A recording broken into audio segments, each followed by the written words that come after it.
Tonight on Ramblers Unleashed. When will Jaybone get fresh batteries for his hearing aids? When will Baron make his next attempt to help Liv Morgan?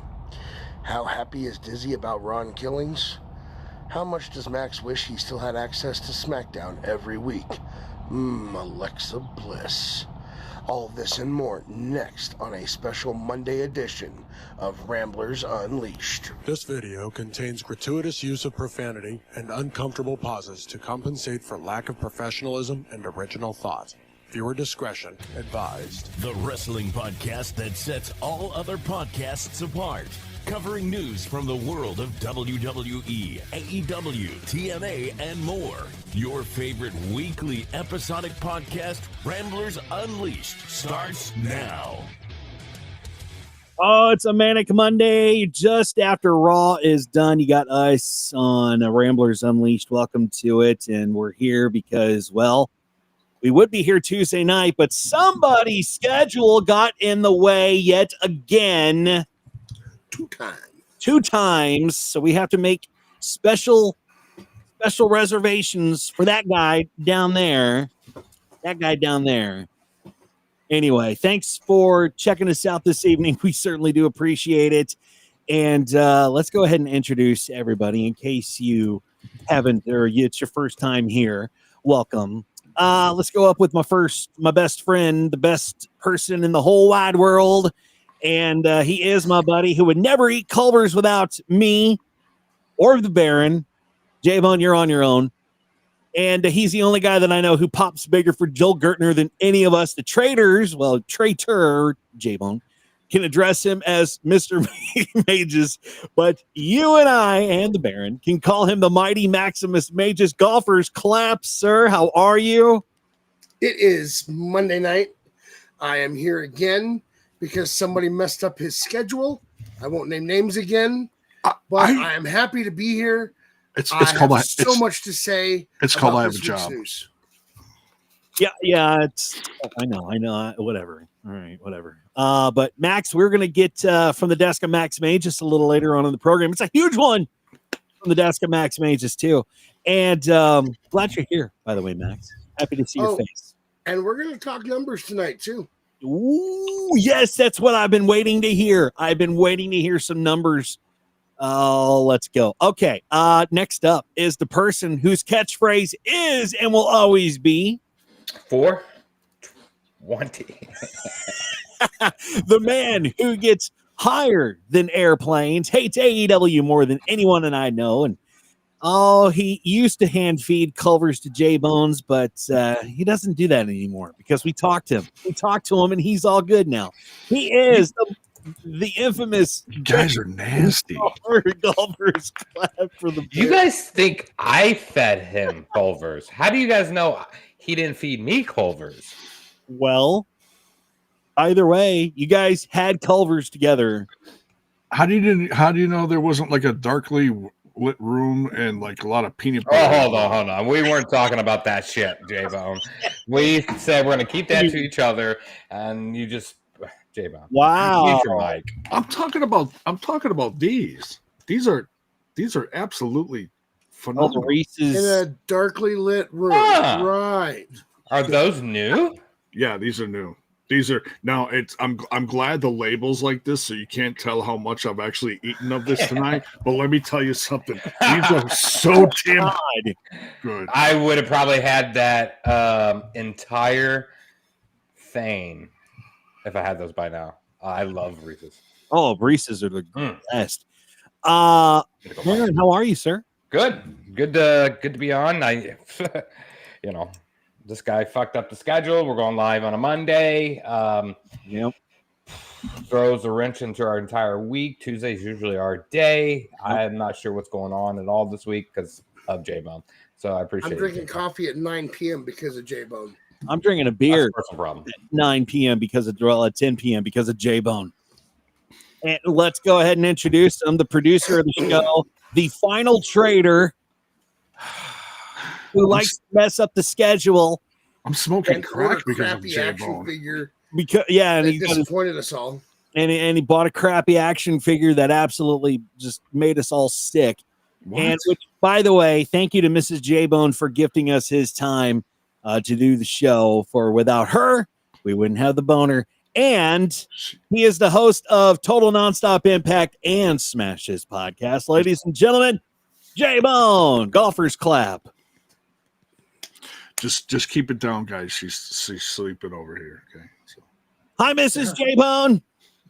Dizzy, that was dirty. What did I do? You said without Mrs. Jaybone, we wouldn't have the boner. Dizzy, that was dirty. Oh, yeah, that might have been just a little dirty. A little dirty. Yeah. All right. And before he forgets, yes, yeah. Because Jaybone is not last but not least. Oh, yeah. Ladies and gentlemen, the fifth member of the Ramblers Unleashed crew, because without you, we'd just be four guys talking to ourselves. So the fifth member of the Ramblers Unleashed crew is all of you right here in the chat. Thank you for being here and making this what it is.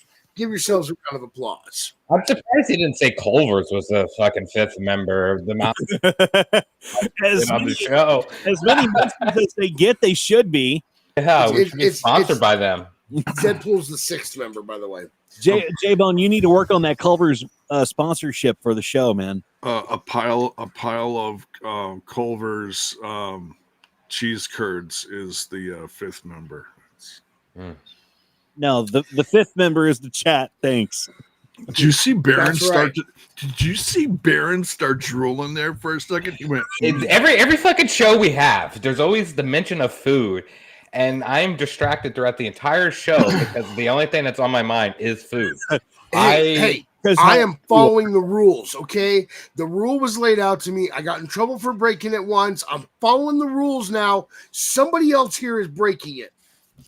Well, there's a difference between talking about food and eating food on the show. Showing it on cam. He's showing it on cam 2 weeks in a row. I didn't what? Jaybone, quit it. All right, ladies and gentlemen, last but not least, the man with the golden voice, the man without whom we would have no identity. We wouldn't be Ramblers. We'd just be random people talking about wrestling. Ladies and gentlemen, my best friend, the man who I'm buying Culver's for very soon, it's Dizzy. Give it up for him. Thank you very much. I appreciate it. Hopefully everybody enjoyed Raw tonight. Boy, what a championship match we had between Jey Uso and Gunther. And we were talking in the Facebook chat that I didn't think that that Jey would drop the title. I really didn't. I really didn't think it was going to happen, but damn it, they fucking surprised me yet again. So congratulations, Gunther. He is the brand new World Heavyweight Champion. Congratulations to Gunther. It sucks that Jey Uso dropped it, but I think there's big things happening for Jey. At least I hope so. That's the hopes. And listen, I know that everything is subjective. You know, you might like anime. Maybe I don't want to watch it. And the same applies to pro wrestling. I think Jey Uso is a great champion. I thought he held the title well. Gunther's also an amazing champion. Don't get me wrong. I'm not taking anything away from Gunther. And you don't have to agree with me. And this applies to other aspects of the wrestling world as well. This is where the tribalism becomes a problem for me. Because here's the thing. Your subjective opinion may be that AEW is better. I don't agree with that. But that's my opinion. The WWE is putting on a better product. Now, I know that two of the three guys I do this show with agree that WWE is doing a better product. The other one thinks TNA is, but that's all right. We forgive him. But the point is, everybody likes what they like. You can't tell me what to like. I can't tell Jaybone or Baron or Dizzy what to like. I'm happy. If you're enjoying wrestling in any way, even if it's AEW, I'm happy for you.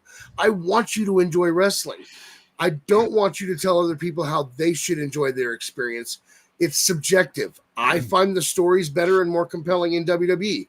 You may find the matches better in AEW. I'm happy for you. Hey, at least we both like wrestling. I'm happy for that. Yeah, that's all that needs to be said, really. As long as you like wrestling and you can talk wrestling with your friends, like us four do every single week. We all have one collective like, and interest, and we get on here and we talk about it. And that's cool. Wrestling. And that's exactly, that's Culver's. Damn right. Oh man, I'm hungry now. All right, but the big news that we really need to focus on is R-Truth, man. He made he went to social media, he took to social media, said he was released, had us all fooled yet again, and I called it, didn't I call it? I said this on the review of Money in the Bank. I called it. I knew that he was just fucking with us. I knew it.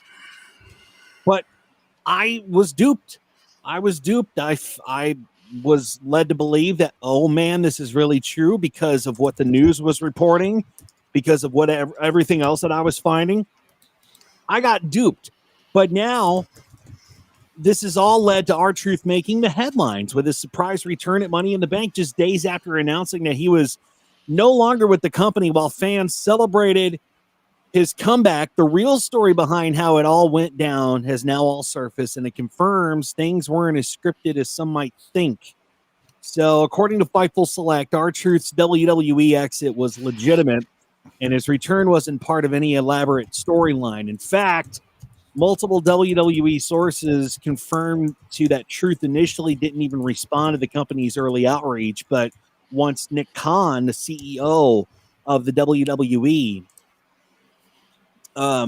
reached out and stepped in, things began to shift. And a higher up mentioned, quote, when R-Truth had initially been approached for a return, he didn't seem to entertain the calls, but when Nick Khan took over, things opened up. But the source made it clear that it's rare for Khan to get involved in direct negotiations, but R-Truth's situation was important to both the company and the leadership and the locker room too, because the entire locker room took to social media to share their sadness. And WWE sources described Truth's return as a case where the voices of talent and fans were actually heard.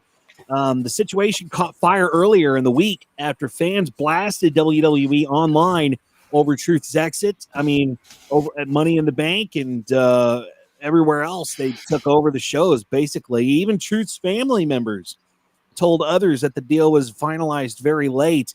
When asked directly by talent whether his WWE exit was just a storyline, both Ron Killings and WWE executives said no. But now we know that it was just all I honestly think it was a work. We all got worked, man. We really did. Max, you're shaking your head no. I don't think bullshit. It's all bullshit. I don't think it was actually a work. Listen, the reports we're hearing is that Triple H is the one that informed Truth that he was not going to have his contract renewed, which, by the way, is different than being fired, because fired means, hey, we're releasing you today, whereas we're not renewing your contract means you're with us for however long your contract has. But the report says Triple H is the one that informed him, and that Nick Khan brought him back, and that now Triple H is under fire and he's mad about the situation. I think we're missing details here. I think that we're only getting part of this story. I think the ruling came from above. You have to cut people, and they gave him a list, or however that works. I think Truth was one of those people that he had to let go, and I think that he did what he was told to do because, hey, he's not in charge. He runs creative. That means he runs the stories, but not the rest of it. And I think he did as he was ordered to do, and he didn't want to. And the reason he's mad is because he followed instructions, and then Nick Khan gets the permission to save the day and go get Killings back. I'm sorry. I think we're missing information. It's not as simple as it's been presented. Maybe it's a work. I'm not saying that it's not a work, but I think that this was legit. And I think that our voices, the chanting of "We Want Truth," are what brought him back.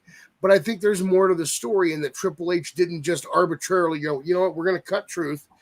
And then Nick Khan said, you know what, we're going to bring you back. I don't think it was quite that simple. That's all I wanted to say on that. First off, how the fuck did the source just figure all this out? Where did the source get all this information about Nick Khan getting Meltzer? I find that hard to believe. Like, and what doesn't make any sense to me, he literally main event Saturday night, main event 2 weeks ago. Well, no longer than that, right? 3 weeks ago, maybe. Yeah, something like that. Couple weeks, yeah. It's been about a couple weeks, right? Weeks, yeah. He main event against John Cena, and then was released or didn't get his contract renegotiated. That doesn't make any sense. I mean, they literally printed out new shirts for him with the, what it was, a Ron Cena. Yeah, Ron Cena. They took those shirts down, and then they, after his release was announced, and then they put him back up as soon as he came. Yeah, but the point is, they just came out with all this new merchandise for him. Yeah, that's why none of it makes any sense. I think it's a total absolute work. And the fans are getting worked over heavily here because I think there's portions of the story that might be true, and I think there's portions that are not true. But I don't think I think all in all, in the long run, we're never really completely gonna know what happened. And you know what? I'm good with that. Truth is around, and he is. Guys, we're gonna see. We're going in a. I don't know if you realize this. We're going in a time machine right now. Okay, we're going in a time machine right now, and we are going to witness Ron killings from about 20 plus years ago. Okay, and I don't think everyone has a grasp on how special that is, and we saw just a taste of that tonight on Raw. That promo he cut was pretty fire, man. I mean, and for him to cut off his dreads, that shocked the hell out of me. And I was like, oh shit. And that's just, I mean, that's just, the sign of a new page being turned in his book. Yeah. And I hope in the future that we get the same reaction we got when he got released. I have a feeling it's going to fizzle off. Fans are very reactive when things like this happen. They hijack the shows and do all this stuff on social media. Then after the fact, there's like nothing. I mean, the Wyatt Six. I mean, like, that's a prime example of what I'm speaking about. Like, I think that is the biggest flop return type of thing that we've had in quite some time, and it's something fans are asking for. Not every time do we have to listen to the fans with everything, right? Like, that's my opinion. I think it's going to be interesting to watch all this progress with Ron, with the way that he's going in his character and his gimmick. I mean, it's really just not a gimmick. It's just him, being and Cena kind of brought it to light today that, you put me up against a class clown, and for Cena to shoot, for him to make that shot, that says quite a bit. But it's going to be interesting to see what happens with R-Truth. Now, there have been a lot of talks about R-Truth, and a lot of shit has been spread from Jonathan Coachman, and Kevin Nash has some words for Jonathan Coachman. And this does relate to R-Truth and the return to WWE under his real name, Ron Killings. It's now official, but the drama behind his recent exit really hasn't cooled off. Triple H is currently under fire for a lot of the mistakes that Triple H made. I'll call it that. But Kevin Nash, on the latest episode of Click This, he slammed Jonathan Coachman for spreading an unconfirmed rumor about the situation. So Coachman, via the Coach and Bro show, claimed a source told him that WWE offered R-Truth a significantly reduced contract. He said Truth declined the deal and chose to walk away rather than take a pay cut. Sean Oliver read Coachman's quote on the air, and I quote, "This is a quote from Jonathan Coachman. I should put this out there because I had someone reach out to me. Reportedly, they did offer Truth a contract that was far less money that he was making, and he decided to turn that down," end quote. Coachman said, and I quote, "That's what somebody told me that's in the know. Whether it's true or not, I'm not sure," end quote. Now, Nash didn't hold back. He questioned why Coachman would even put the claim out if he couldn't stand by it. And Nash said, and I quote, "So why would you even put that on anything if what somebody told me I didn't know is true or not, end quote. Now, Oliver responded, unless he knows it to be true, and he has to say he doesn't know to be true as not to. Nash followed it up by calling it a weak attempt to look like an insider without facing the blowback. And it's worth noting the episode appears to have been recorded before R-Truth shocked fans with his return of Money in the Bank. It's already been confirmed that the new contract isn't a typical active deal, but one designed to give Killings one true final run. So for Kevin Nash to fire back at Jonathan Coachman like that for spreading all the rumors and the gossip and shit, man. How do you feel about that? Listen, Coach is... I like Coach. I'm going to put the D on the end of that, liked. There was a time when I was a fan of Coach. I mean, he took a lot of punishment and kept a smile on his face. I mean, DX put him through a wall. Mm-hmm. And this man showed up for work every single time. He was entertaining, and I think Byron Saxton is a poor man's coach. But, you know, I'm going to be honest, I think Byron Saxton is now becoming more sensible than Coach. And I don't know how I feel about that. I think Coach is spreading a lot of information that he shouldn't, that he doesn't seem to actually know. He claims to have a source that's telling him all this. I have a source. My source doesn't tell me this stuff. And I trust my source more than I trust Coach's. Mm-hmm. So there's that. Yeah, it's just interesting how one story or one headline can cause such a fucking ripple in the professional wrestling world, and it just kills me to see how. I don't know, Baron. Do you think Coach is bitter with the WWE? Oh well, yeah, absolutely bitter, but maybe not in the same sense, because I mean, he scored a pretty good gig after he left, right? I mean, he was part of ESPN, like he's done some shit. But you know, this is news, and like this is news in 2025, meaning like you can't trust anything you fucking hear anymore, right? Like personal, you know, people just make up shit to make headlines, and this is him trying to be relevant in the case, a hot topic, and just spewed out some bullshit, right? And it's not a surprise because I think we have that in every single media form that we could possibly think of. That's that. Yeah. I mean, Jaybone, your thoughts? Yeah, it's Coachman's side of it is all it is someone's trying to sound relevant and sound like he has some insider stuff to it, and that's going to be everyone and anyone, you know, they're going to take pieces of it. They're going to put their own spin on it and make it sound as legit as possible. And they're going to call it news, which is so fucking stupid, but it is what it is. Like I said, look, we got truth back. I don't have to know the whole story. I'm happy.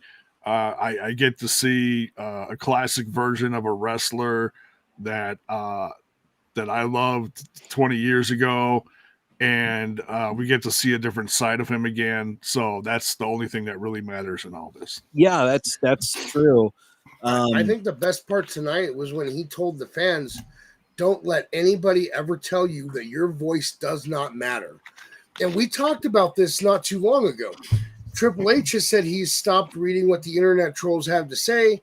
Tony Khan is clearly reading too much of what the internet trolls have to say. I mean, come on. You change somebody's music and then you read on Twitter that nobody likes it. So at the end of the match, you change it back. Maybe you're on Twitter too much, Tony. But at the end of the day, the point is the voices mattered. The voices of the people. They wanted truth, and they got the truth. And it set everyone free. That, to me, was amazing to hear him come out and say that tonight. And you know, this would have never happened if Vince was still in power and Vince released R-Truth. We wouldn't have him back. Well, Vince probably wouldn't release him to begin with. And two, I mean, like Vince likes that comedy character. We're coming through a point in juncture where like there's some other investors in this company that don't understand that side of wrestling. Right? And that's if this was real, like, and I still believe it's a work, but let's say this wasn't a work, like this is what TKO is known to do. I mean, like, this is what they're going to do with people in WWE. They don't understand what part he plays other than not generating enough money, right? So that's how they're going to, release people like that. But it is good to see him back. I think he's going to do great, as he always has. I'm more curious on where he's going after this, meaning what is his direction? Who's he going after? You know what? I have a couple of theories about something and he is involved in that. So for now, though, I'm going to hold that off until we get to the desk of Max Magius. Yeah, let's go to the desk of Max Magius. Let's go to that fucking desk. Mr. Iguana, he may be AAA's talent, but NXT really wants a piece of him. Following his viral reaction during Worlds Collide and Money in the Bank weekend, WWE officials are reportedly discussing ways to integrate the luchador into future NXT programming. Mr. Iguana is one of those guys who is so bombastic. It's so cool to see his character, his physical comedy, his charisma, and unique look helped him stand out immediately. Even to fans unfamiliar with AAA like myself, I was captivated by him, honestly. And after being seated ringside at Money in the Bank for promotional shots, Iguana walked away with massive backstage praise for his attitude and cooperation. His buzz has sparked new interest behind scenes about whether NXT could be a fitting home for Mr. Iguana going forward, or at least a guest appearance basis. So, Max, are you excited to see Mr. Iguana possibly make his way to NXT? Yes and no. I don't think he's going to NXT. Yes, NXT has expressed interest. However, I don't think that's where he's going. I think that he's going to go probably to Raw. And I'm going to get into part of that here in a second. Let me be clear about something. I had no clue who this guy was before Worlds Collide. I had heard Pagano's name. I knew Lindsay Dorado. He was part of Lucha House Party. Mm-hmm. I knew Psycho Clown, El Hijo del Dr. Wagner. A lot of the names on Worlds Collide, I knew going into that show. I did not know Mr. Iguana. That was a new one for me. And I made a comment as the show opened. The opening match was Iguana, Pagano, and Aerostar taking on the Latino World Order. Mm-hmm. And I made the comment that 5 out of the 7 performers in this match, and I included the referee as a performer, were wearing masks. And for a lucha show, I think we could have gotten it 7 out of 7. I thought I should have been 100%. And then 5 minutes later, I go, oh, shit. That's not a mask. Iguana's wearing face paint. This guy was entertaining. I loved watching him work. I love the fact that he got Lindsay Dorado to do a Spanish fly to a hand puppet, of all things. And I can't wait to see what this guy does in the future. Now, here's the thing. If you watched Raw tonight, you know that the King of the Ring tournament is fatal 4-way matches leading to a Final 4 that will bring us down to the Final 2 for Night of Champions. Mm-hmm. There is one spot in the men's tournament that is currently blank, and there are some possible names. I was talking to Bar while we were watching Raw, and he suggested that he would love to see Omos in that spot. You know what? I'm not opposed to that. Omos should have a spot. I'm thinking that there is a possibility that Ron Killings could take that spot. I originally had said Carlito because, that would be great. They're holding that spot out as a surprise. Adam Pearce is going to announce that person probably on Monday, probably and that's official from Sunday before. But the other possibility, and this is why I said I think Mr. Iguana may go to the main roster, I think Mr. Iguana might be the one that takes that spot. He is such a big deal. He made such an impact that much like Stephanie Vaquer, Roxanne Perez, and Julia getting the immediate jump into Money in the Bank, I think there is a possibility that we could see Mr. Iguana take that final spot. Will he advance? I don't know. But I think as entertaining as he is, I think they're looking at him for that spot to make that match that much more entertaining. I wouldn't be surprised. And just to piggyback on that, I believe they said something to the effect during that segment where they were showing quick highlights of him from the weekend. They were saying that his shirt was one of the top selling shirts of the weekend. So that right there is a sign this guy is money. Mm-hmm. So, and it's hard to find guys like that, honestly. Baron. Yeah. I'm just laughing. I mean, it's just, we watched, how long was that match? 10, 15 minutes? Yeah, I'd say about that. Was it entertaining? Absolutely. Do we know anything other than that 10 to 15 minutes of this guy? No, we do not. But he was Iguana, but we love him. Throw him on the main roster. Like, it's just... No, it's not I don't think it's a main roster thing. I think NXT would be a good call-up for him, maybe even TNA, but possibly. But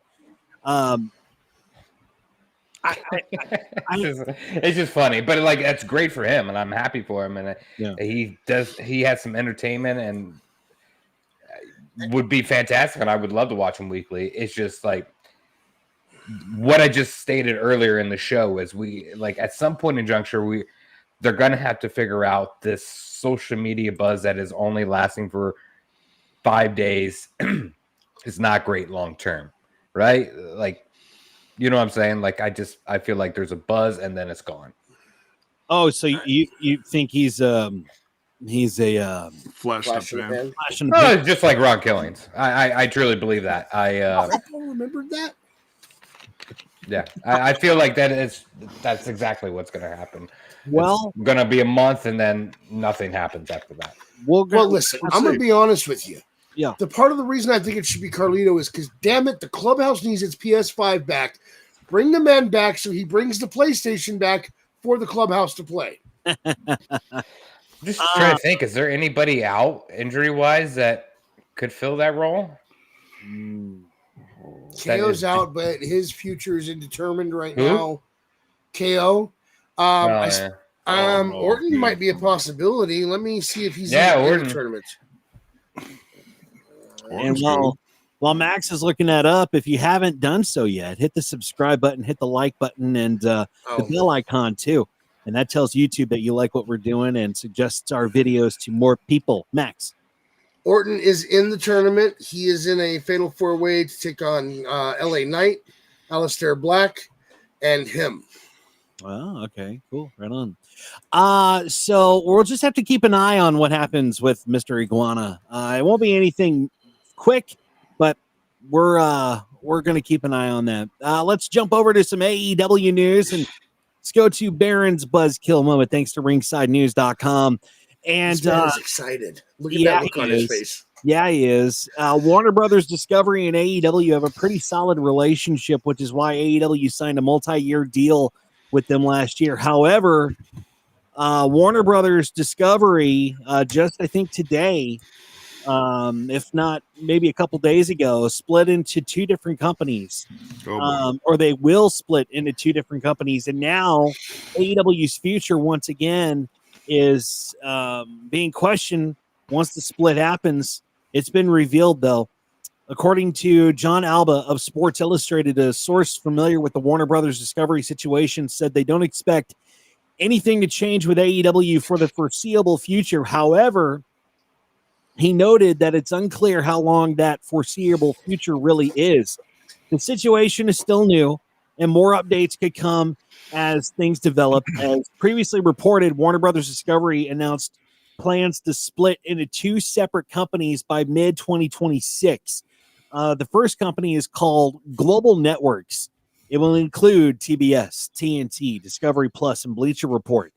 This is the side where AEW currently airs Dynamite and Collision.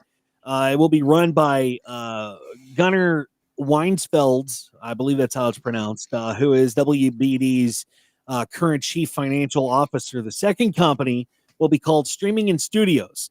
It will include HBO, HBO Max, the company's TV and movie production, Warner Brothers Discovery or Warner Brothers Movie Studio and DC Studios. This part will be led by David Zaslav, the current president and CEO of WBD. Now, it's noted that Tony Khan often mentions Zaslav when talking about AEW's future on TV. AEW shows are on Warner Brothers Discovery Networks, seem to be safe for now, but with big changes coming in 2026, fans will obviously be watching very closely. TK's strong relationship with top WB executives and AEW's current TV tapings or ratings could be important in making sure the company stays in a strong position during this major transition. Therefore, we'll just have to see what happens with AEW in the coming years. But Baron, does this shock you? I know that you've been very critical about AEW in the past, but does this come as a surprise to you or no? No, not at all. I mean, it sounds confusing as hell. Like, it's just so many moving things happening with, Warner Brothers and everything going on. I don't even know how to comprehend, but it sounds to me like AEW is not moving or having any changes anytime soon, right? Right. In the foreseeable future. So that's good for them because, I mean, once you want to try to get back on the right foot and you keep adjusting where you're putting your stuff at, it throws the fans off. So no, it's not surprising because nothing is surprising with AEW at this point. Everything seems more difficult than it needs to be. Not surprised at all. But in a world where TV ratings are pretty much everything right now, they are the lifeblood of your show, whether it makes it or not. Well, are we talking TV ratings or streaming ratings? No, we're talking TV ratings. We're talking TV ratings here. Does TV ratings matter as much as streaming anymore? They still do. Yeah, because there's still advertisers that are paying for advertising during your programming, and your program means everything. Advertisers watch the networks that they have spots running on, and if they don't like your show, if they don't care for your show, they're definitely going to pull their advertising from you at some point. It's at some point or another. And with the way that we've been seeing AEW and the product as of late, I call into question Tony Khan's leadership. And Max sent this over to us, and I wanted to share this on the screen because it's pretty important, honestly. AEW, it says here, is also declining in popularity due to their CEO, Tony Khan. Khan needs to make better decisions, as he has made decisions during AEW's time that have been embarrassing and have backfired majorly. So, it's an opinion piece, but yeah. Well, it is an opinion piece, but that's what we do. We share our opinion, but that's right. The opinion that everybody has, and if that's the opinion that advertisers have as far as the product on AEW during, their product being shown during AEW's product, they're going to say, well, we really don't feel strong enough that we want to side with AEW or have our product on at the same time as AEW. So we need to, we're going to pull back some of our advertising dollars. And if they pull back their advertising dollars, that's bad news bears for the network, Baron.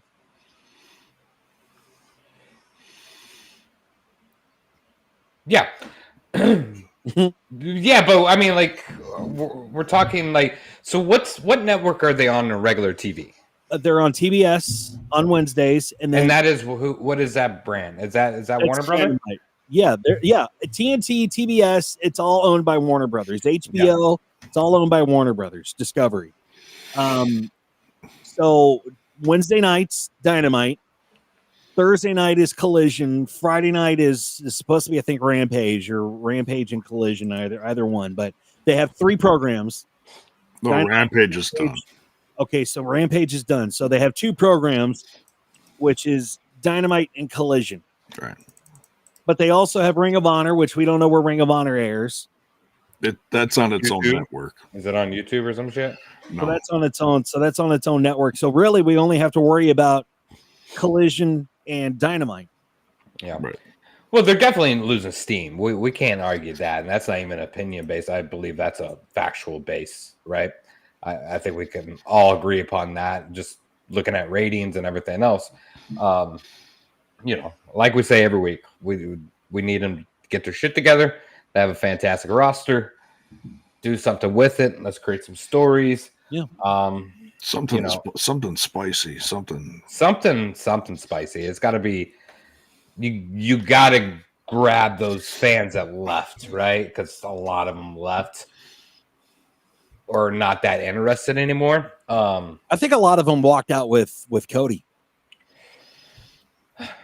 Kind of, sort of, but like, here's the thing: the fan core base of AEW is always going to be there. It's like the TNA fan base; they're not going anywhere. They're there for the ups and the downs, right? Yeah. And as they should. But TNA is a far better product than AEW. Correct, but here's the two things neither one of those brands do. They don't cater to the casual wrestling fan. And that's why they don't see a massive increase of viewership like a WWE or anything like that, because they don't cater to the casual wrestling, or like a casual viewer of wrestling, or just a casual viewer, I should say, not of wrestling. But neither one of those brands do that. And that's why they have a hardcore fan base, and they're never doing anything. TNA's exception now because of what they're doing with NXT and WWE. You're going to see an increase, but AEW hasn't done enough on their televised shows to just grab someone who's flipping through the channel and like sees this crazy shit on TV and like, oh, I'm going to watch this, and that hasn't watched wrestling. I think WWE does that a lot better because they're more entertainment value, and AEW is a lot more wrestling based. But at the end of the day, that's not what's going to increase your viewership, and that's not what's going to increase tickets. So what does AEW? Who does AEW have to cater to get back? There's got to be something that's like MJF is a prime example of who they should have catered to, right? Like, imagine flipping through a channel and you hear this guy going fucking crazy on the mic.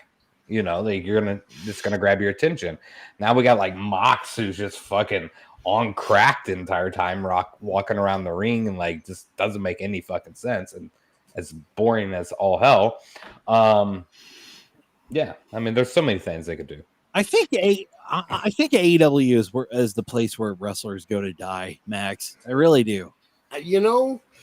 That could be the case because, look at some of the people on their roster. And now, before I say this next thing, I love some of these names I'm about to point out. Mm-hmm. Edge, Daniel Bryan. We're talking some people that probably should have retired before they signed a contract with AEW.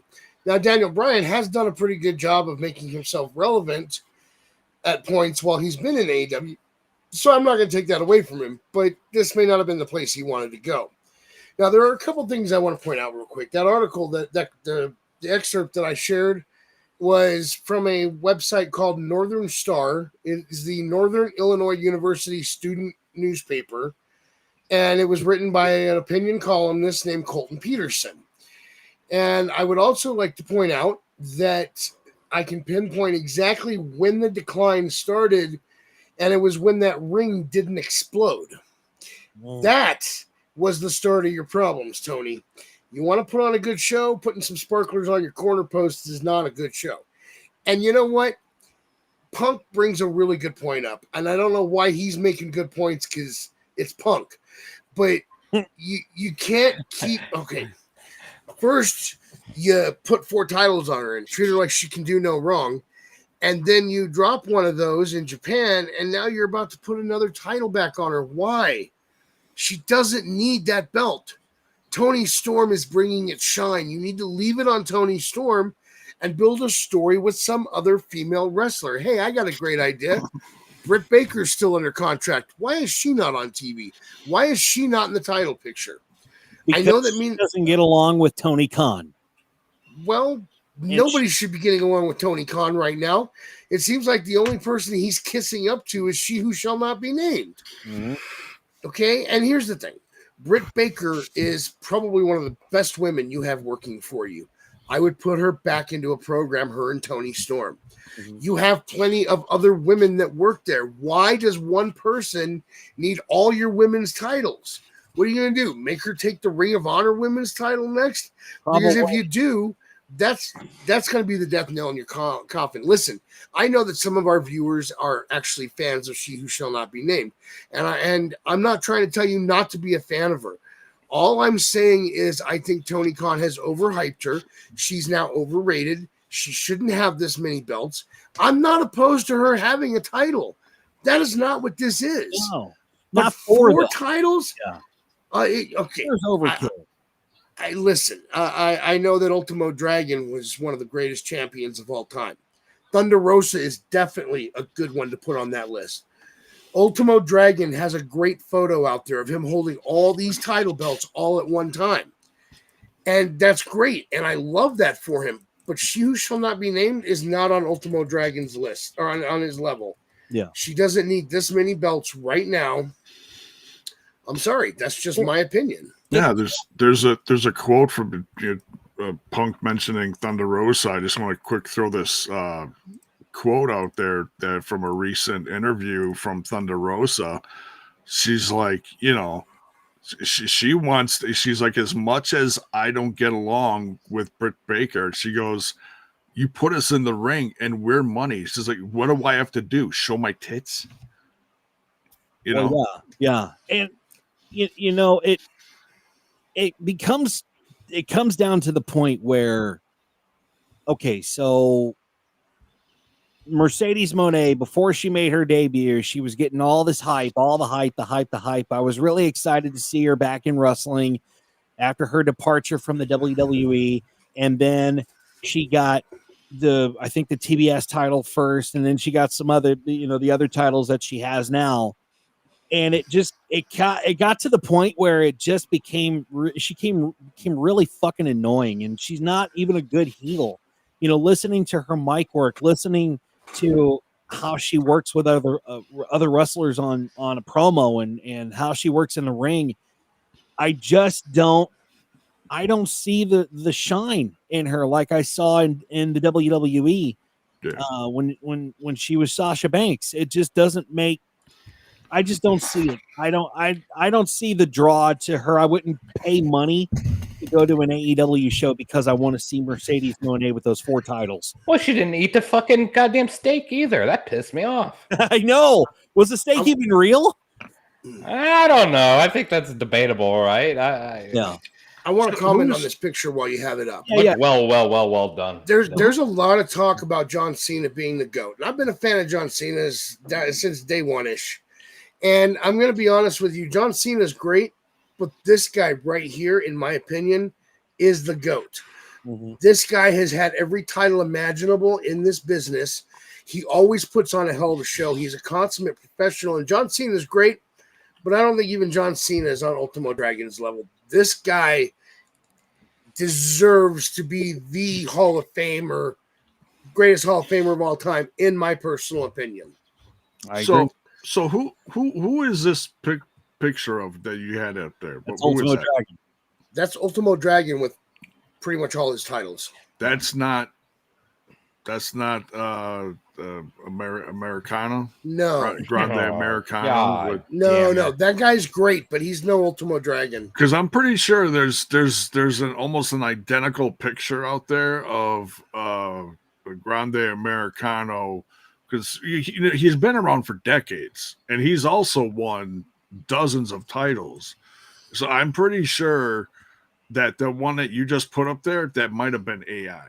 I'm just throwing it out there. Might have been AI. Okay. I'm gonna throw another picture at you real quick before I respond to Jaybone. Oh, that's what I wanted to go look up. Did he ever win a title in WWE? He had a cruiserweight belt. Oh, this is a good one. Oh, this is a really good one, man. That's a good point. Hang on just 1 second. Wow. That's a really good point. Don't get me wrong.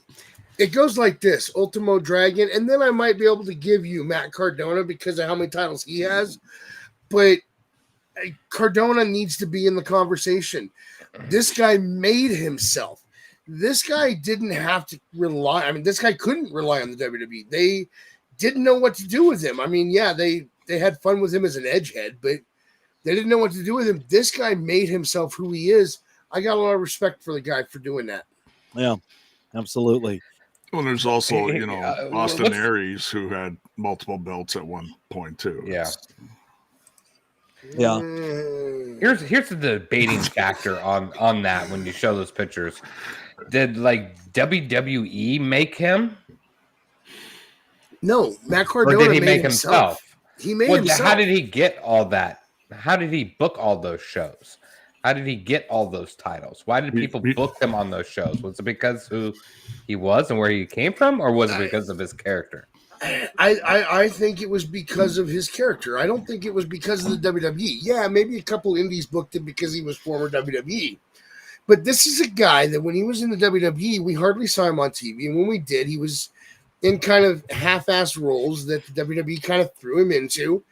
And this guy went out and made himself popular as the Long Island IZ. He was one of the first guys to use social media in a positive way like that got him over with the American public, not necessarily with powers that be at WWE.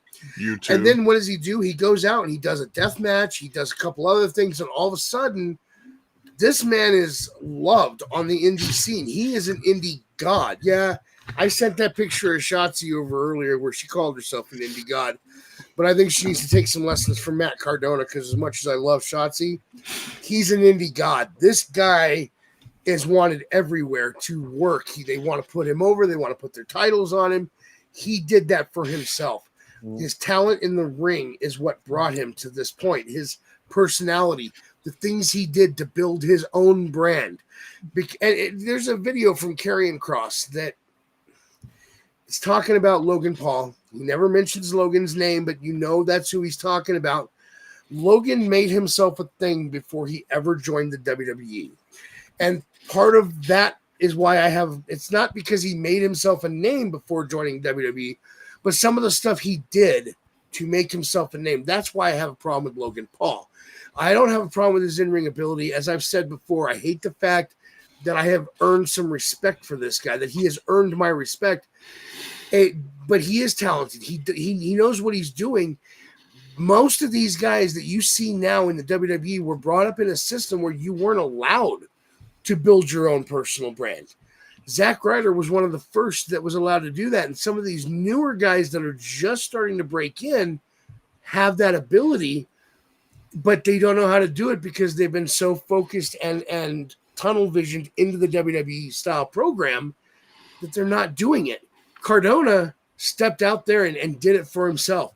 Jay is organically over with the fans. That's not something WWE tried to do. The fans opened up to him. And here's another one for you. Back in the day in WCW, there was a tag team. Kevin Sullivan had no desire to make them a tag team. They were a throw together. They were going to go do a couple of matches over the course of a short period, and then he was going to send them off to singles work again. They got over with the fans hardcore. The fans loved these guys. Kevin Sullivan decided, I don't care. I don't want you guys there anymore. They did that on their own. They were organic. One of them you would recognize today, but not with the hair he had back then. That tag team was called the Hollywood Blondes. Stone Cold Steve Austin and Brian Pillman. And who knows what the wrestling world would look like if Kevin Sullivan hadn't just arbitrarily split them up because he didn't want them together in the first place. Yeah. Very good points. Very good points. They're no Mercedes Moné. Oh man. Okay. All right. You want to talk about her again? Okay. No, I mean, like, that's the general topic that led us into the GOAT conversation. Well. And then somehow somebody slipped in John Cena being not being the GOAT. I'm just there's a lot of talk on the internet that about? he's the GOAT. WWE calls him the GOAT. The internet calls him the GOAT. I'm just saying they call him that. And while I like him, I think Ultimo Dragon is the GOAT. But let's talk about She Who Shall Not Be Named. Oh boy. Okay, she leaves the WWE. She throws a tantrum when she leaves the WWE. She went out and built a brand for herself, but not in the same way Cardona did, not in the same way some of these other guys have done. I mean, even Logan Paul did a better job of building his brand outside the WWE. But because Mercedes Moné, She Who Shall Not Be Named, is who she is, Tony Khan was like, oh, you've done a great job building your brand. Come on in. Let's put you to work. And then he's, oh, here's some gold. Here's some gold. Here's some gold. I wonder what else she's doing backstage to get that gold. She's probably supplying his coke. That's my opinion. But she didn't build the brand the right way, and she's really bringing herself down, and she's setting back women's wrestling, in my opinion. You're not far off wrong, man. I'm so glad I got him riled up on the topic because that was my goal, and I succeeded. And I agree with everything you said. Oh yeah, we need to have a show that is just dedicated to talking about what a kind of a disease she is in this industry and how far back she's setting women's wrestling.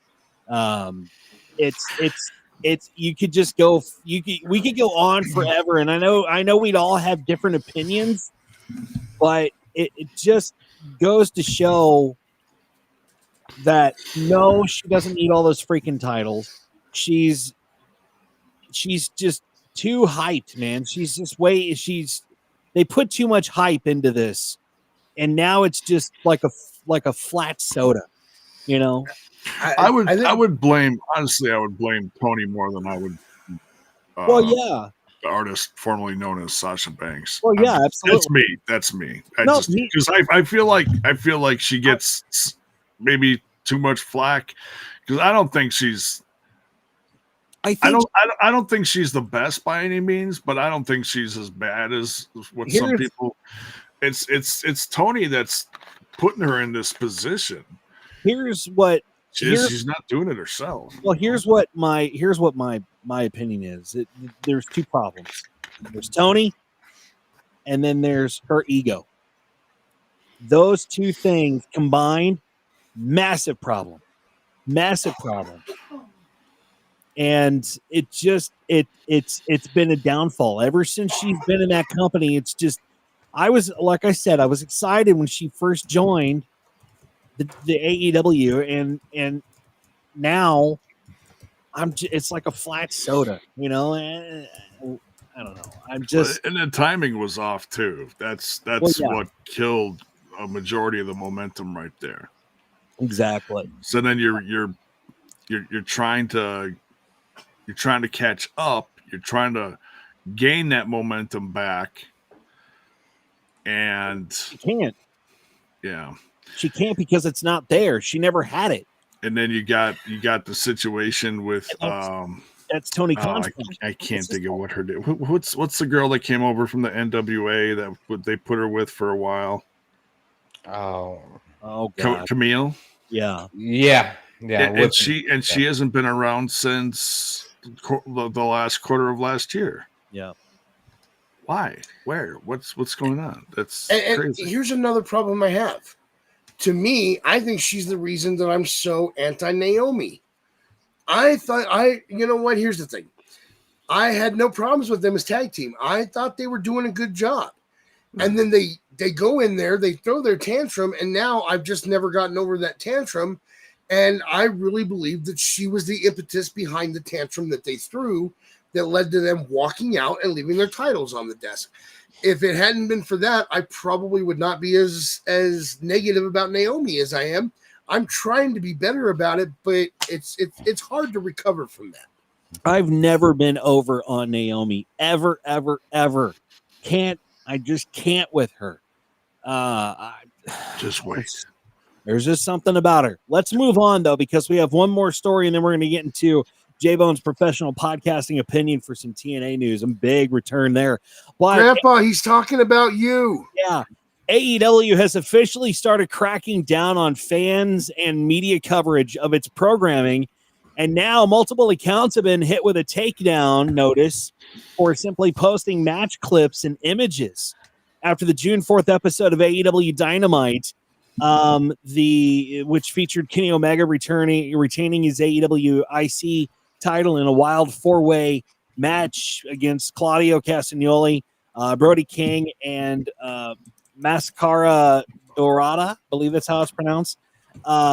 Several X, now formerly Twitter, users posted content showing the match outcome. That included wrestling news outlets like our partner, RingsideNews.com, which received a DMCA takedown notice from AEW's enforcement partner called Stream Enforcement LLC. Now, all affected posts have had their media removed. Well, with the standard message appearing, this image has been removed in response to a report for copyright holder. What makes this development stand out is the history of AEW. When the company was launched in 2019, the company openly promoted fan engagement and said they wouldn't take the kind of corporate stance often associated with the WWE. But based on this new aggressive approach, that era might be over. With AEW tightening control over its content, questions are now being raised about the future of coverage, fan-made highlights, and independent wrestling media altogether. Which, I mean, okay, it's since 2019, they promised that they wouldn't take action against fans for putting together images and things like that. It's a different era. But why all of a sudden are we now just doubling back and going against our words? That just doesn't make any sense to me. I think part of it is 3 letters. You got different people in different positions over the course of the last 5-6 years. Max, you said what? I think part of it's 3 letters. What WBD. Oh, well, that's true. As long as it's airing on something that's affiliated with Warner Brothers Discovery, I think Warner Brothers Discovery is putting their foot down, saying we don't want this. That's where they got their start, though. They've always been on WBTV. Yes, but number one, management at WBD has changed in the last couple of years. Number two, they have a new contract in place, a long-term deal that I'm guessing makes things a little stricter. Now, here's the thing. DMCA, I have no problem with you. All right. They are supposed to enforce copyright infringement, but there was a time where if I wasn't profiting off of something, I could show it. So, for example, we're not monetized here. So I should be able to show a clip of a match from one of the big companies without it being copyright infringement because it's a clip. I'm not showing the whole show. I'm not making a profit off of it. That's the rules of the DMCA from previously. And then they made it where you can only show X amount. Okay, I'll keep it under the 30 seconds that you have the rule of. And now AEW and Warner Brothers Discovery are like, you know what? We're gonna get you for 2 seconds. Mm-hmm. Yanking it. Yeah, it just doesn't. I don't know. It doesn't. It's not. This doesn't compute with me, I guess. And WWE has gone completely the opposite direction. We have had fan uploaded video become canon in the WWE because WWE then reposts it. Like when we had the whole there was the conversation that took place out back of an arena, and a fan recorded that conversation and uploaded it, and WWE retweeted it and made it part of the story. Mm-hmm. That's amazing to me that WWE has 180'd their own policy. Oh, you talking about like when KO got into an argument with Cody? Yes, that was the one. Okay. And they probably reached out to that fan to put it. Did they put that on TV too? Did they put that footage on TV or no? I think they aired it on TV. They probably paid that person saying, "Hey, we'll take your footage and we'll pay you to use your footage." Which, okay, I make money. You get what you want. You get a story. I make money. Cool. Let's go. You know, how much are you offering me for my footage? Pay me in action figures. Hell yeah, man. Pay me in weed, man. Take it off. No. Pay me in a front row seat, baby. Green shirt guy, hello. I got a green shirt here. I'll wear it. No shit. You'll even like draw the little smiley face on it, won't you? Damn right I will. Right. Give me a I front wonder row if he's seat. got like multiple shirts like that, or it's just one green shirt. Oh, he's got to have multiple shirts, man. You He think? has to. Oh, I feel like it's he has one lucky green shirt. because you would feel if he had just one shirt, it would look so fucking dingy. Like the black, the smiley face would be faded. It looks pretty dingy. Well, That's it. Zaslav. That's it. That's the name. Yeah. It's got ketchup and mustard stains from You know what, Devel's boy? I would love to have a sit down face to face with that guy, Zaslav. I have questions about content that never made the transfer over from Discovery to me. I'm sorry, Max. And I would love to sit down and ask him why. Like the Ghost Hunter series was phenomenal. I loved watching that show, and it didn't transfer over. And the new version of it, when it was back to Jason Hawes and they were doing it again, lasted 2 seasons. And then Warner Brothers Discovery was just like, Ghost what? I don't know what you're talking about. But Zach Baggins still has a freaking job. I like Zach. I like Zach Baggins. Yeah, we'll talk about that another time since it's not wrestling. That was a Warner Brothers Discovery. No, I get it. Let's move on to some TNA news, the final news of the evening in Jaybone's professional podcasting opinion. TNA Wrestling brought their 2025 Against All Odds event, and it saw an iconic return, and that return would be Billy Kay and Peyton Royce, known as the Iconics with 2 eyes. Max. It's inspiration. I'm sorry? It's inspiration. Oh, it's the inspiration. Yes. Well, I mean, technically he's right because they're the Iconics. Yeah, I know, but that was the WWE name. In the WWE, yeah, but their name didn't last long. The 2 fan favorites were released in 2021 after some time in the Indies. They debuted for TNA Wrestling, now going as Jessica McKay and Cassie Lee. They are known now as the Inspiration. If you would have let me finish, Jesus Christ. They had a stint in TNA Wrestling, but they departed during the Against All Odds kickoff show. McKay and Lee returned to TNA Wrestling. This came after Ash by Elegance and Heather by Elegance retained the TNA Knockouts tag titles. This was a big statement for the Inspiration. The two have held tag team gold in the past, and odds are they're on their way to having another good shot at running with championship titles once again. And apparently they're in action this Thursday night on TNA Impact, right? From what I've heard, yeah, that's what's happening. Yeah. So how do you feel about that, man? I'm pretty excited to see them back. I know that there's been several, names floating around the free agency pool as of late, contracts ending with the WWE, and of course, it's like, well, we'll see if any of them show up in TNA, for this event. It's not one of their top tier events, but the events are getting a little bigger, by the month. They're putting butts in seats now. A few thousand people. It's starting to really turn a corner, and why not? They're becoming must see because you never know what's going to happen at these events, and this last one at Against All Odds proves that, because you had returns of not just 2 but 3 of their best knockouts, and that's Inspiration, the tag team, which now they're blondes, and you know what they say about blondes. But Killer Kelly also returned at the end of Masha's knockouts title defense.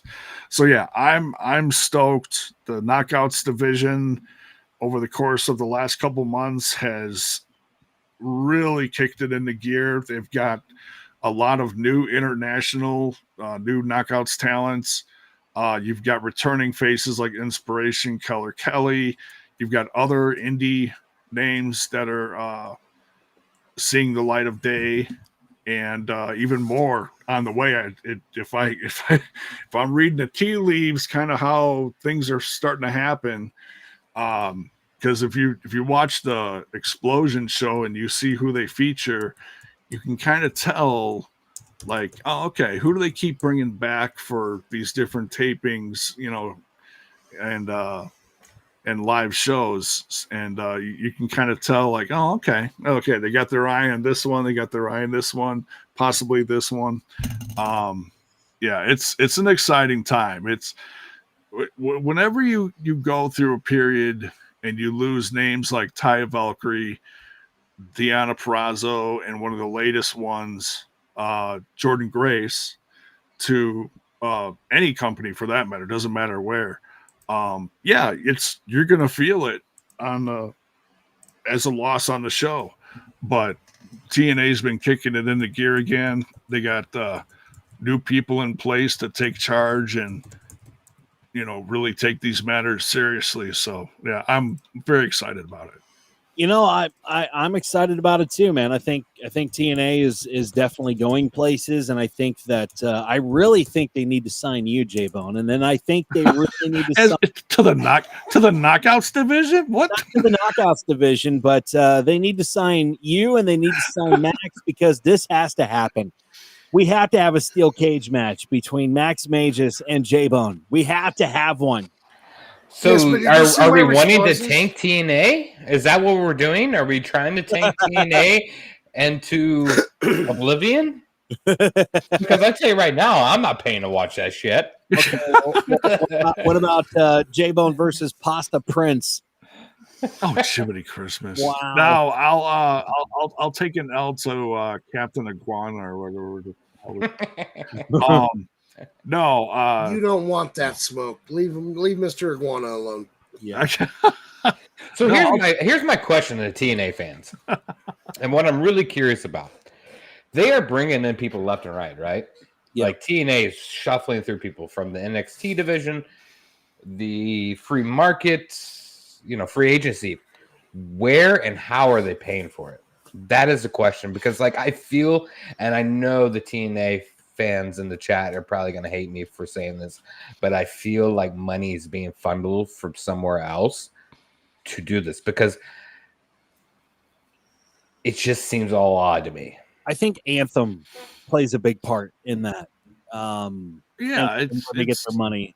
Anthem are the ones that own TNA. Wouldn't they try to get their product on a better network? They're working on that, actually. I'm sure they're working on it, but if they had the money, like we're talking here, it would already have. It's hard. Look, it's in this economy, and then I'll let Jaybone speak. But go ahead. Economy, when you're trying to sign a deal like a media rights deal for a brand new network, there's really not a lot of networks that are privy to picking up wrestling anymore, and I'm not talking about USA or TBS or TNT or anything like that, because they've been the pinnacle of wrestling content since we were all kids or young.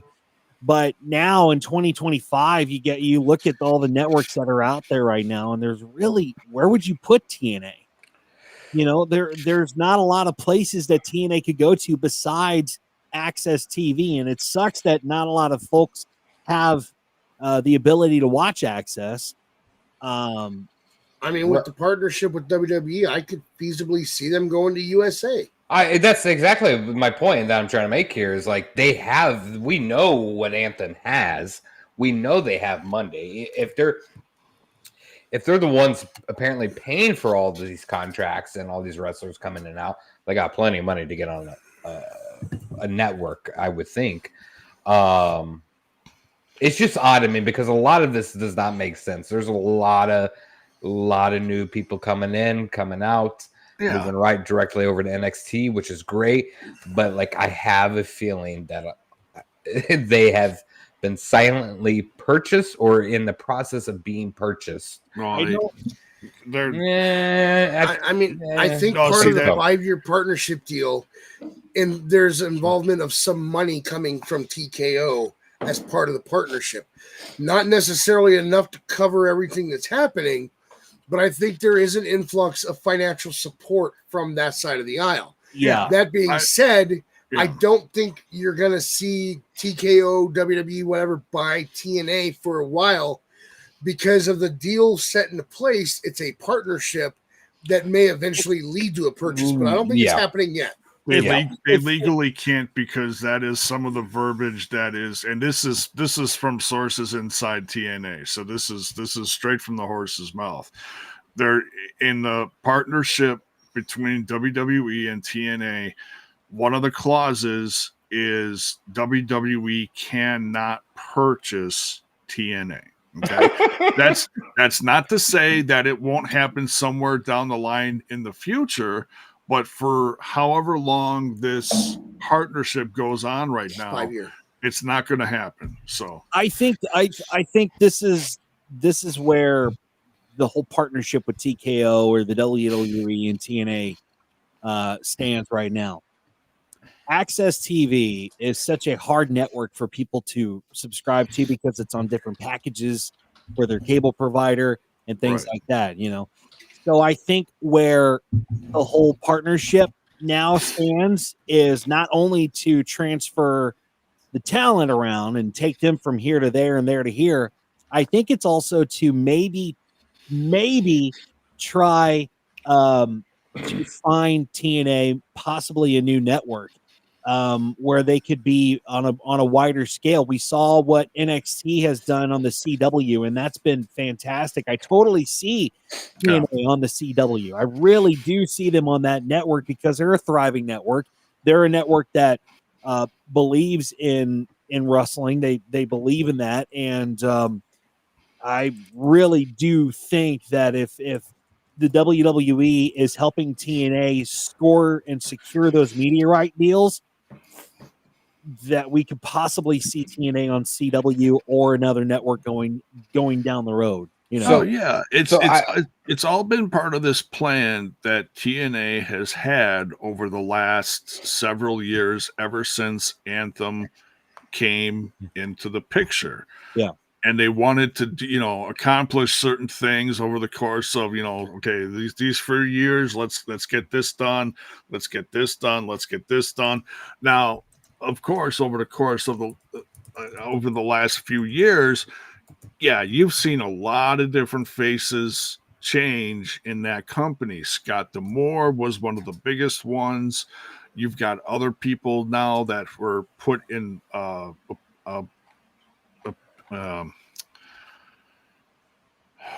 becoming the president, and then they're switched over to a different vice president and president people put in place. So there's a lot of different moving parts going on, and it's all just meant to strengthen the company, but you can't do it until you start visually changing the product. And that's one thing that I believe that WWE has really helped with, and that's changing the look of the brand. Number one, like I said, you're putting more people's butts in seats. That right there changes the look right there. You've got an audible audience reacting to the product in the ring and around the ring. You've got a brand new stage over the course of the last year that I think it looks amazing. The lighting is phenomenal. It looks big time. It looks great. The sound is great. And they're going to have little glitches here and there. Hell, WWE has little glitches here and there. But overall, the look of the product has changed significantly. And that in the long run is going to help them get put onto a better network. That is one of the goals. Baron, you were going to say something. No. I was going to leave it alone, but I mean, if you're going to call me out, I mean, so basically what you guys just described with everything, that by definition, I don't know if we're aware of this word, but it's called a friendly takeover.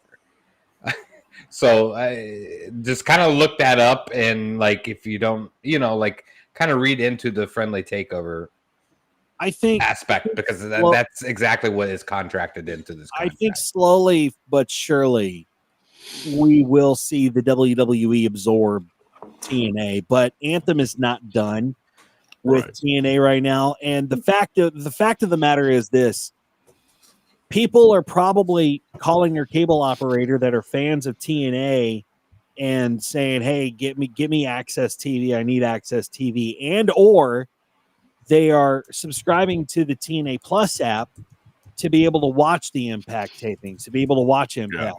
Yeah. And that honestly might do away with not only TNA on Access TV, but it might do away with Access TV, because it's not the channel, it's not the network's fault that they can't be seen on different seen as easily as like a basic cable channel. But I really do think that could be the death of Access TV. And I hate to say it, because Access TV is a good network, but if you don't have programming on such as TNA that keeps fans engaged and watching, and week after week after week, you got to figure out what's going to happen with Nick Nemeth. They got to figure out what's going to happen with Ash and Heather by Elegance and Joe Hendry, or Trick Williams now that he's a champion. Right. They've got this product that keeps fans entertained, and I want to know how many subscribers there are to TNA Plus. I really want to know how many people subscribe to TNA Plus.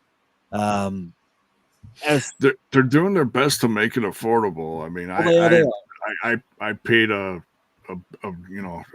quite a few pennies for the complete package where you get all the shows all year long and whatever. But yeah, they've got specials going on during the month here and there, every other week or so. So yeah, they're trying to make it affordable for everyone. So they are, and that's good. That's good that they're trying to make it affordable, because they know how much it costs for fans to watch Access TV to be able to watch TNA. So and a million other streaming services for whatever else they're exactly. I've got a creative question that I want Jaybone's opinion on. Sure. How long do you think before Mr. Stone reverts to Robbie E? As long as he's doing this TNA storyline, it's got to be coming, right? No. He would have done something to that effect in NXT a long time ago if he wanted to. He has publicly said in interviews a long time ago that people are like, oh, when are you going to get back in the ring, and when are you going to do this in the ring, and when are you going to do that in the ring? And he showed some of the clips of him taking some pretty gnarly bumps and some not such great moves in the ring from this person or that person, and that's no his fault. It's wrestling. It's not ballet or whatever everyone says. But no, he's like, if I can keep a job in wrestling and just use my personality and my charisma, and I don't have to destroy my body, he's like, hell yeah, I'm going to keep doing this. So, no. Now, to be fair, I don't necessarily mean revert back to being an active wrestler. Right. I'm talking that with the whole story he's got going with Santino down in TNA. Yeah. Well, he had the match against Santino and he lost. So, so I mean, was it cool to see him, put that proverbial mask back on and get back in the ring? Sure. But I know he doesn't want to do that on a regular basis. Right. But I just figured the personality of Robbie E might reassert itself at some point if this storyline goes on long enough. That's what I meant. Yeah, I mean, anything's possible, but I don't foresee that happening. But we'll see. Oreo, shut the hell up. Your cat needs to get laid, man. They talking. All right. Anybody else want to weigh in on the Robbie E thing before we talk numbers? No. No. I don't even know who the fuck Robbie is. Robert Stone. Let's talk some numbers because I'm interested in this. Who that is. Wait. All right. So I went back and I actually dug up all of our picks. I actually converted the scores again. I have a notepad for almost each PLE. Mm-hmm. I actually have one that covers two of them. And that was the Saturday night main event and Battleground are in one notepad. Yeah. That everything else has its own. And the numbers before you give those numbers, I want the chatters to take notes. Take notes on what Max is about to say, because when SummerSlam comes around, you need to pick which Rambler you're going to side with as far as our predictions go, so that you can possibly win some Ramblers Unleashed merchandise. Max, go. Or don't take notes if there's bad numbers regarding me. We look into the future, folks. Let's not look into the past. Now, let me be clear. I only went back as far as WrestleMania 41. I have all of our numbers up to Money in the Bank. However, I do have Night of Champions, Great American Bash, the July 12th Saturday night main event, Evolution, and I have Heatwave on here, but there's a possibility that's not going to happen before SummerSlam. So, and if it happens the day of SummerSlam Night 1, I'm not counting those numbers towards this because we'll have to already have you guys pick before that weekend. So, where we're at right now, let me review WrestleMania 41 before I give you totals. I want to remind everybody that Baron got 6 right for WrestleMania 41. Oh, boy. Dizzy and Jaybone tied at 7 for WrestleMania 41. I had 9 right for WrestleMania 41. Now, not a single one of the 4 of us got a bonus point for picking who the opponents were. But Mir did. Congratulations, Mir. You did a damn good job for Mania. Congrats, Mir. Now, I'm not going to go over each one of them. I'm just going to give you the totals now. In last place out of the 4 of us with 20 points over the Mania to Money in the Bank count is my best friend Dizzy. In third place is the man whose catchphrase is 420 with 21 points. In second place is Jaybone, and I'm being generous when I give him 22 points because technically we said he was getting 0 for Money in the Bank. And in first place with 24 points over these PLEs.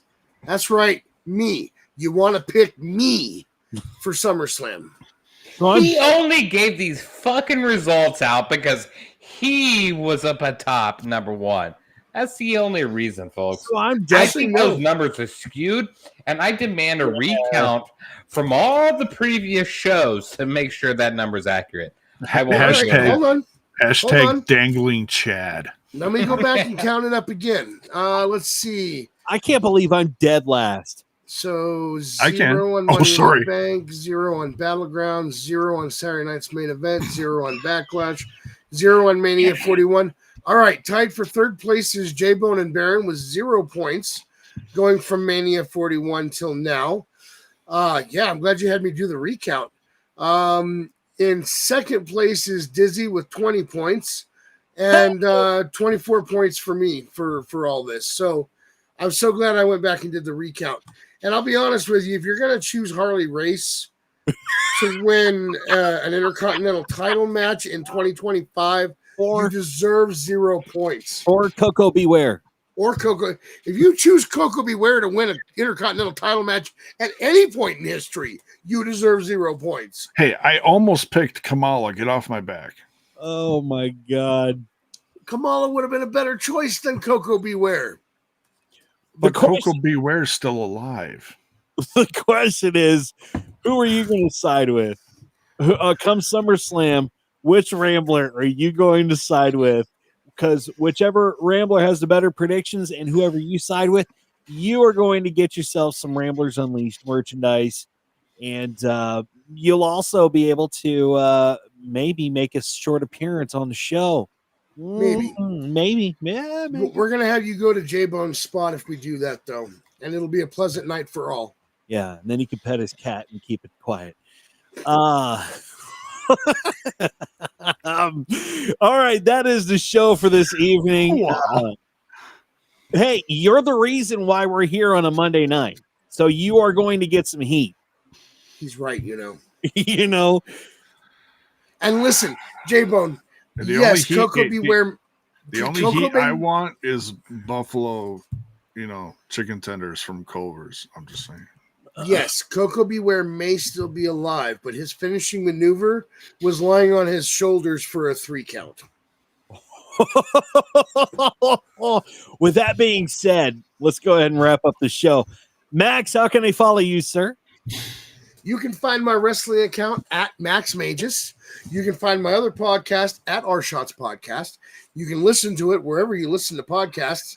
Hell, I was listening to Prime the other night. You can find us on our website, random-shots.net. And as always, please file all your complaints to Deactivated Styles. Max, what's on the next episode of Random Shots?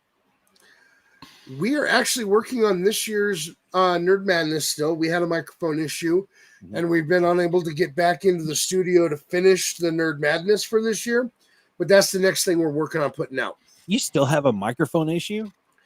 I don't think we still have a microphone issue. I think we have a scheduling issue right now. Nice. I think we have the new mic, and I think it's going to work.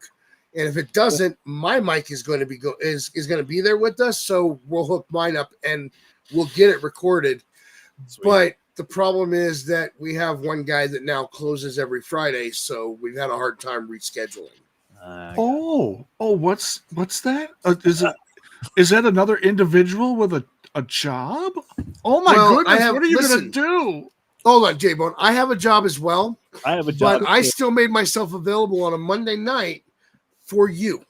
And I think out of all of us, the Baron works harder than all of us combined, and he works longer than all of us combined. I don't work. I retire. You know what? If we're talking about fucking work real quick, I literally stop working probably about 30 minutes before Raw, and normally that's rare on a Monday. It's usually from 8 a.m. to 9 fucking p.m. every Monday and Tuesday. It gets better throughout the week, but like I don't even work anymore. Like, to me, it's like I'm in prison. So I call it prison.